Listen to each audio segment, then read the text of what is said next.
Avez-vous l'habitude de vous retourner sans cesse dans votre lit la nuit à cause des douleurs que vous ressentez quotidiennement? Si oui, vous n'êtes pas seul. Selon le sondage AJC Advil Nuit, près de la moitié des Québécois perdent le sommeil à cause de douleurs et de courbatures.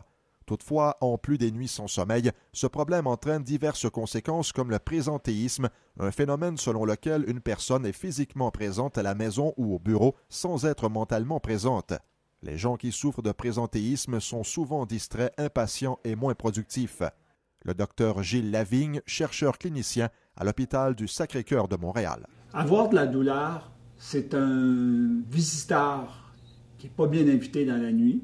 Il va briser la continuité de la nuit. Si on a eu de la douleur au cours de la nuit, quand on va se réveiller le matin, on va être un peu plus irritable, on va être fatigué, on va avoir de la difficulté à se rappeler de choses aussi simples que le numéro d'un guichet automatique. On va être un peu moins productif au travail. Donc, une journée qui a suivi une nuit avec la douleur, elle va être pénible. Et de la même façon, on va avoir de la misère à se rendormir le soir. Selon de nouvelles recherches, 81% des Québécois qui perdent le sommeil à cause de la douleur affirment que lorsqu'ils passent une mauvaise nuit, ils sont moins productifs et plus distraits le lendemain.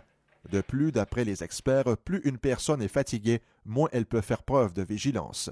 Un patient qui a de la douleur, qui a de la difficulté à dormir, la première chose qu'il faut qu'il fasse, c'est avoir une bonne hygiène de sommeil. Avoir une bonne hygiène de sommeil, c'est se coucher à des heures assez régulières, d'éviter les bruits dans l'environnement, des repas trop lourds. Puis ce qui aide beaucoup aussi à bien dormir, c'est un programme d'exercice léger.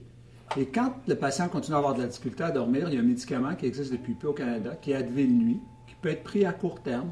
Et si ça ne va vraiment pas après ça, il faut qu'il consulte son médecin. Les Québécois qui souffrent d'un manque de sommeil causé par la douleur peuvent consulter le site sommeilsansdouleur.ca.